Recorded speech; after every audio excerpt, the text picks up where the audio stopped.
नमस्कार दोस्तों, मैं वंशिका आपका अपने चैनल पर स्वागत करती हूँ। आज मैं सोचिए और अमीर बने की ऑडियो बुक आपके लिए लेकर आई हूँ।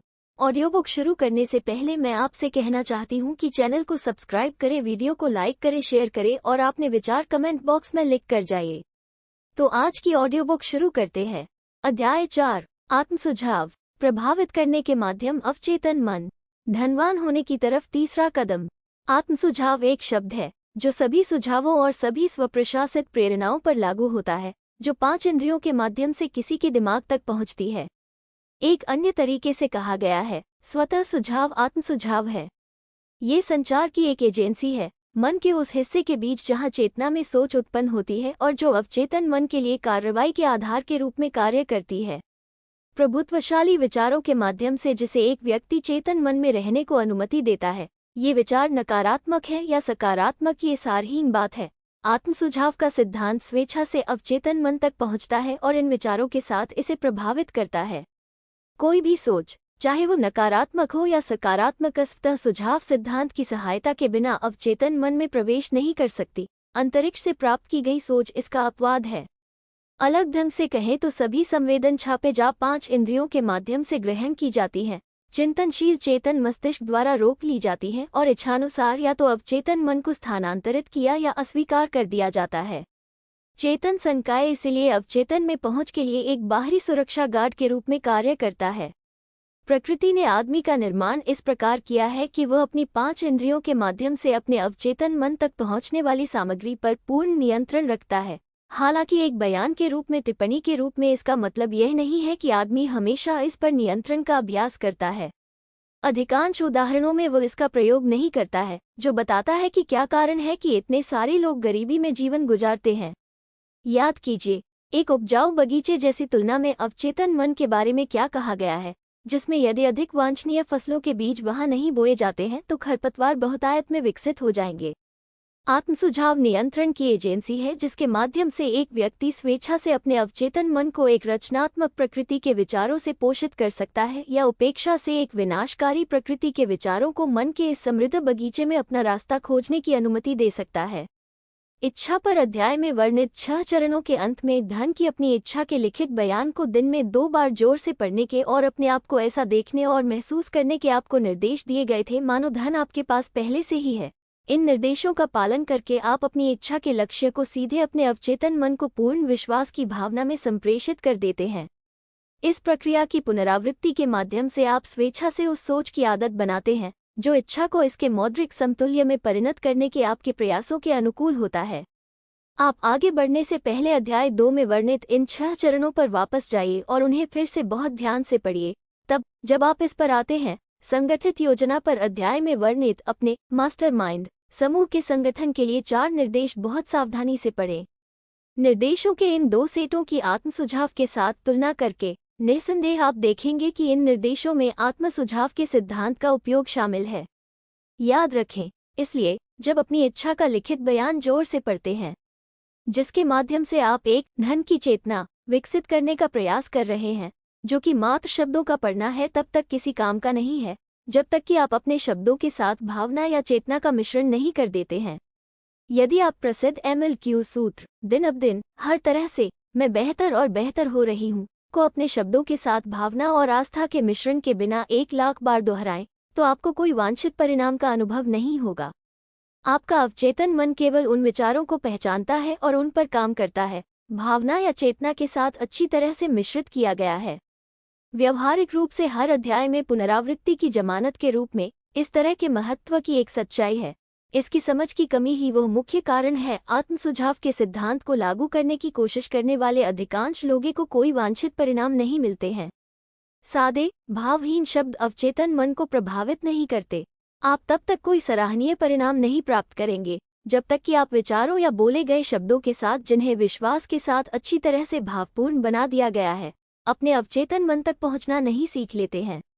पहली बार जब आप ऐसा करने का प्रयास कर रहे हो और यदि आप अपनी भावनाओं को नियंत्रित और निर्देशित नहीं कर पाते हैं तो हतोत्साहित न हो। याद रखें, कुछ नहीं से कुछ अच्छा जैसी कोई संभावना नहीं होती है। अपने अवचेतन मन तक पहुंचने और उसको प्रभावित करने की क्षमता की एक कीमत है और आपको उस कीमत का भुगतान करना होगा। यदि आपकी ऐसा करने की इच्छा है तो भी आप धोखा नहीं दे सकते। अपने अवचेतन मन को प्रभावित करने की क्षमता की कीमत यहाँ वर्णन किए गए सिद्धांतों का उपयोग करने का अनंत हद है। आप इससे कम कीमत पर इच्छित क्षमता का विकास नहीं कर सकते हैं।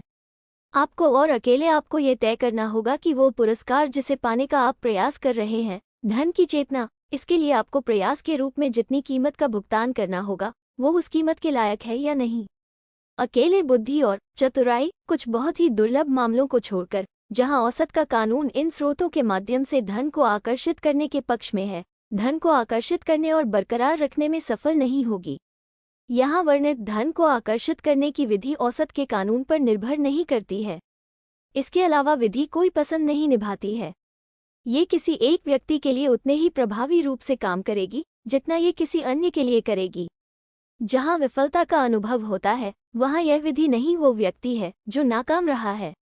यदि आपने कोशिश की है और असफल हुए तो एक और प्रयास कीजिए और अभी भी एक और, जब तक कि आप सफल नहीं हो जाते हैं।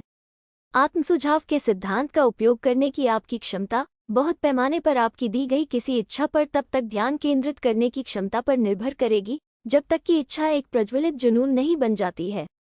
जब आप दूसरे अध्याय में वर्णित 6 चरणों के संबंध में निर्देशों को क्रियान्वित करना शुरू करते हैं, आपके लिए एकाग्रता के सिद्धांत का उपयोग करना आवश्यक हो जाएगा। हम यहाँ एकाग्रता के प्रभावी उपयोग के लिए सुझाव प्रदान करते हैं।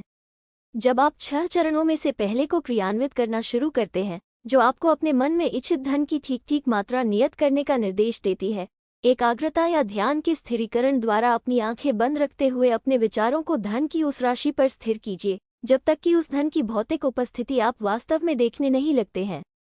इसे प्रत्येक दिन कम से कम एक बार कीजिए। जैसे ही आप इन अभ्यासों को करना शुरू करते हैं, आस्था पर अध्याय में दिए गए निर्देशों का पालन कीजिए और धन को वास्तव में अपने अधिकार में देखिए। यहाँ एक सबसे महत्वपूर्ण तथ्य ये है कि अवचेतन मन पूर्ण विश्वास की भावना में दिए गए किसी भी आदेश को ग्रहण कर लेता है और उन आदेशों पर कार्य करता है। हालांकि अवचेतन मन द्वारा उनकी व्याख्या किए जाने से पहले आदेशों को पुनरावृत्ति के माध्यम से अक्सर और बार बार प्रस्तुत किया जाना होता है। पूर्ववर्ती बयान के बाद इस पर विश्वास करने के द्वारा अपने अवचेतन मन पर एक पूरी तरह से वैध चाल खेलने की संभावना पर विचार कीजिए, क्योंकि आप इस पर विश्वास करते हैं कि आप जितने पैसे की राशि देखते हैं उसे आपके पास होना चाहिए, कि यह धन आपके दावे का इंतजार कर रहा है कि जो धन आपका है उसे प्राप्त करने के लिए अवचेतन मन द्वारा आपको व्यवहारिक योजनाएं सौंपना जरूरी है। पिछले अनुच्छेद में सुझाए गए विचारों को अपनी कल्पना को हस्तांतरित कीजिए और देखिए कि आपकी कल्पना आपकी इच्छा के रूपांतरण के माध्यम से धन के संचय के लिए व्यवहारिक योजनाएं बनाने के लिए क्या कर सकती है या क्या करेगी।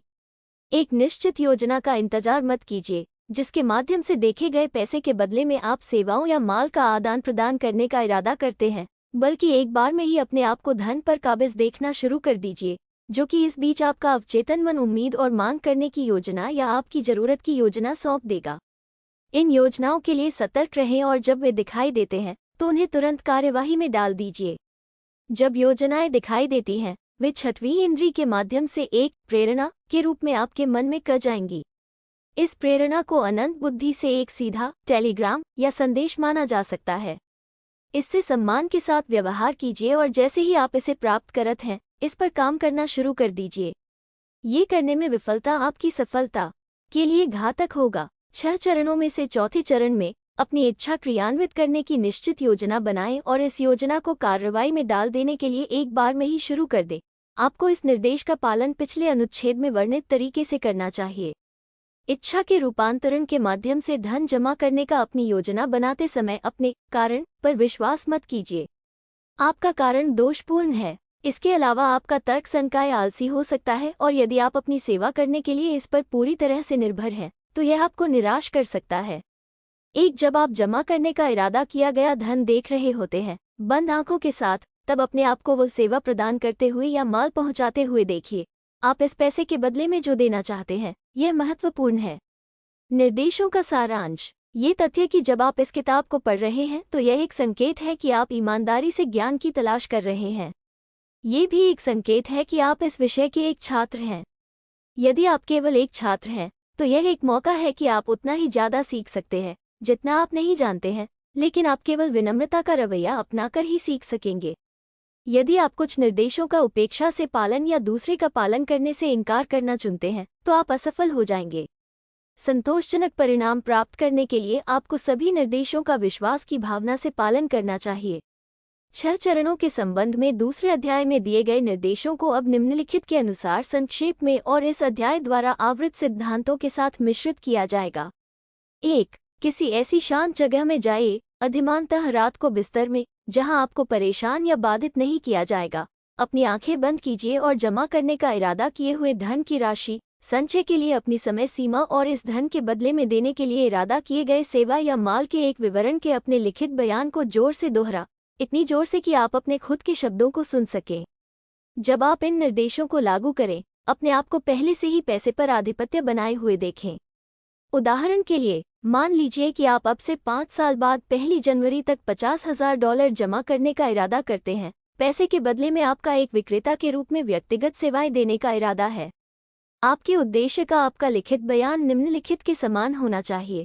जनवरी 19 की पहली तारीख तक 50,000 मेरे अधिकार में होगा, जो मेरे पास अंतरिम समय के दौरान समय पर विभिन्न मात्रा में आएगा।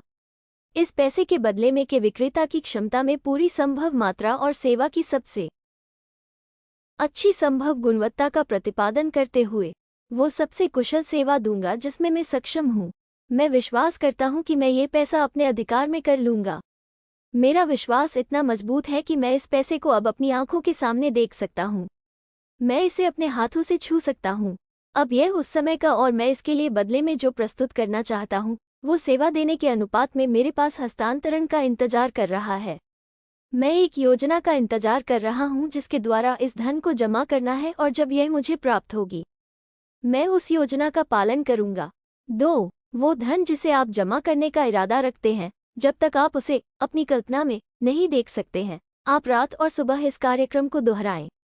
3. अपने बयान की एक लिखित प्रतिलिपि एक ऐसे स्थान पर रखें जहां आप रात और सुबह में ये याद हो जाने तक आराम करने जाने से पहले और जागने पर इसे देख और पढ़ सकते हैं। याद रखें, जैसे ही आप इन निर्देशों को क्रियान्वित करते हैं, आप अपने अवचेतन मन को आदेश देने के प्रयोजन के लिए आत्मसुझाव के सिद्धांत लागू कर रहे होते हैं। ये भी याद रखें कि आपका अवचेतन मन केवल ऐसे निर्देश पर कार्य करेगा जो भावनात्मक है और इसे संवेदना के साथ हस्तांतरित किया गया होता है। आस्था मजबूत और भावनाओं का सबसे अधिक उत्पादक है। आस्था अध्याय में दिए गए निर्देशों का पालन करें। ये निर्देश पहली बार में अमूर्त लग सकते हैं। इसे अपने आप को परेशान मत करने दीजिए।